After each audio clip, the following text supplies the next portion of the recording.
కొన్ని రాజకీయ పార్టీలు, కొంతమంది ఉద్యమకారులు చాలా తెలివిగా వాళ్ళ సమస్యను ఇతరుల సమస్యగా చిత్రీకరించి, అంటే మామూలు ప్రజలను ముందు పెట్టి విధ్వంసాన్ని సృష్టించాలనేది కొన్ని పార్టీలు, కొన్ని సంఘాలు, కొంతమంది పార్టీల యొక్క ముఖ్య ఉద్దేశంగా ఉంది.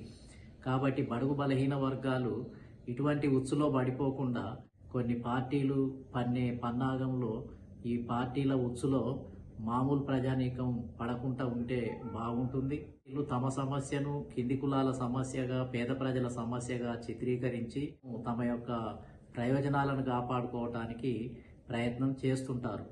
కాబట్టి మరి మాన్యశ్రీ కాంశీరామ్ గారు, బాబాసాహెబ్ అంబేద్కర్లు అయితే ఎప్పుడు కూడా ప్రశాంతమైనటువంటి ఉద్యమాన్నే కోరుకోవటం జరిగింది. వాళ్ళు డిమాండ్స్ ద్వారా, లేకపోతే ప్రభుత్వం మీద ఒత్తిడి తీసుకురావటం ద్వారా, లేదంటే నచ్చజెప్పటం ద్వారా సమస్య కోసం ఉద్యమించేవాళ్ళు. ఏనాడు కూడా వాళ్ళు అరాచకమైనటువంటి ఉద్యమాలకు కానీ, లేకపోతే రెచ్చగొట్టే ఉద్యమాలకు కానీ, ఇట్లాంటి వాటికి బహుజనులను ఎప్పుడు కూడా ప్రోత్సహించలేదు. కాంశీరామ్ గారు కూడా తన జీవితకాలం మొత్తంలో కూడా తమ బడుగు బలహీన వర్గాలకు రాజ్యాధికారం కావాలని 10 లక్షల మందితోటి, 20 లక్షల మందితోటి ఢిల్లీలో, లక్నోలో, దేశంలో, ఆంధ్రప్రదేశ్లో కూడా 10-12 లక్షల మందితోటి బహిరంగ సభలు పెట్టారు. కానీ ఏనాడు కూడా ఇక్కడ ఉన్నటువంటి పార్టీలను, ప్రభుత్వాల మీద రెచ్చగొట్టి ప్రజలను మొత్తం ఏందనంటే ఉసిగొలిపి మనకు రాజ్యాధికారం ఇవ్వకపోతే ఈ ప్రభుత్వాన్ని దాడి చేయండి, కొట్టండి, తన్నండి, లేకపోతే ఈ ప్రభుత్వ ఆస్తులన్నీ ధ్వంసం చేయమని ఏనాడు కూడా పిలిపివ్వలేదు. కాంశీరామ్ గారు నోటి మాటతోటి డోర్ టు డోరు, అదేవిధంగా ఎస్సీ ఎస్టీ బీసీలకు ప్రశాంతంగా శాంతియుత పద్ధతులతోటి ఈ దేశంలో మార్పు రావాల్సినటువంటి అవసరం ఉంది.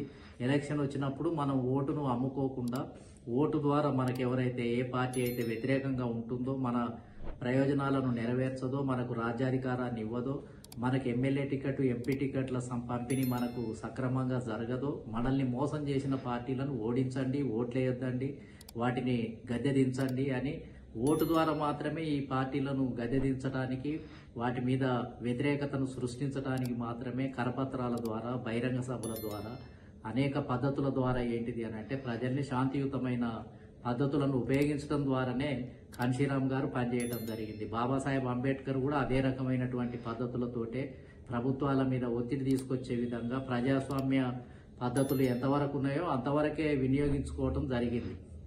కాబట్టి కాంశీరామ్ గారు అయితే ఇంకా ఒక్క లాఠీ చార్జ్ జరగొద్దు, మనం చేసే ఉద్యమాలలో ఒక్క రక్తపు చుక్క కూడా కింద పడవద్దు.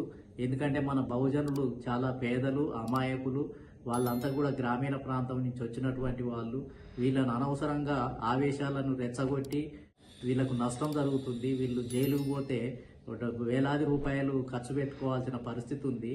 కాబట్టి ఆ పద్ధతులనే పోకుండా నివారించడానికి చాలా జాగ్రత్తలు తీసుకున్నటువంటి వ్యక్తి మరి కాంశీరామ్ గారు. ఎందుకనంటే వాళ్ళు చాలా పేదవాళ్ళు కాబట్టి వాళ్లకు ఏదన్నా డిస్ప్యూట్ వస్తే, లేకపోతే ఏదన్నా సమస్య వస్తే దాన్ని పరిష్కరించుకోవడానికి వాళ్ళ వెనకాల ఎవరు నిలబడరు. వాళ్ళకి ఎవరికి కూడా ఆర్థిక సహాయం చేయరు.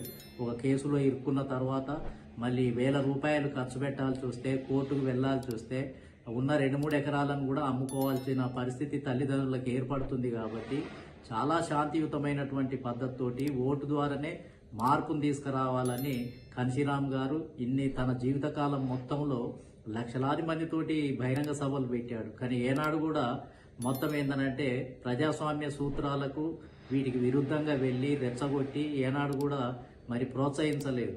కాబట్టి అటువంటి పద్ధతుల్లోనే ఈ బహుజన ఉద్యమం కానీ, బహుజన సమాజం కానీ ఇవాళ ఆ రకంగా ఉండటం జరిగింది. కాబట్టి ఇప్పుడు కొంతమంది, కొన్ని మూకలు తన సమస్యను దేశమంతా తెలియజేయటం కోసము, మొత్తం దాన్ని ఫోర్ ఫ్రంట్లో తీసుకురావటం కోసము ముందు శాంతియుతంగానే ఉద్యమంలో చేస్తున్నట్టుగా వాళ్ళు కనిపిస్తారు.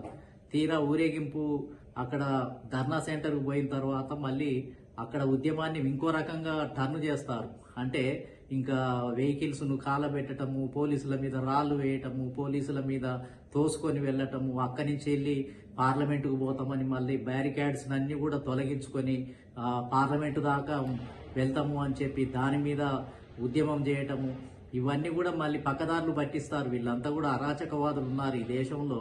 తమ యొక్క సమస్యను తన పబ్బం గడుపుకోవటం కోసము ఒక సమస్య మీద ఉద్యమ కార్యక్రమాన్ని చేస్తారు, ఊరేగింపులు చేస్తారు.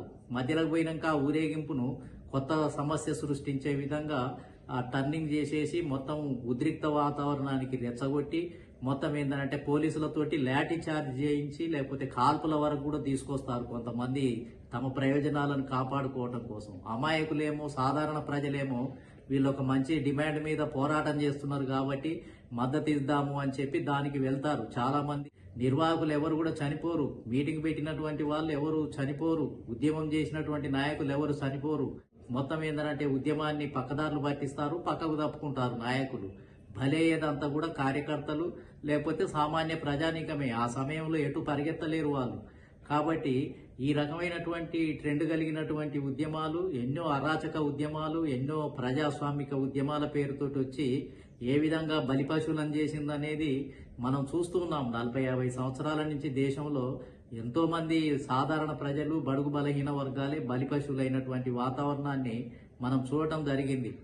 ముఖ్యంగా బహుజనులు పేదవాళ్ళు కాబట్టి మనం చేసే ఉద్యమం శాంతియుతంగానే ఉండాలి. ఓటు బ్యాంకు ద్వారానే గుణపాఠం చెప్పాలి. మన నినాదాలు, మన డిమాండ్లను ప్రతిబింబించే విధంగా మనం అక్కడికే పరిమితం కావాలి. కానీ డిమాండ్ పరిష్కారం కాకపోతే ప్రభుత్వం మీద ఇంకా మొత్తం దాడిని చేసే పద్ధతి అది సరైనది కాదు. దానివల్ల సరైన ఫలితాలు రాకపోగా నష్టం జరుగుతుంది అనేది కూడా గుర్తుంచుకోవాల్సినటువంటి అవసరం ఉంది.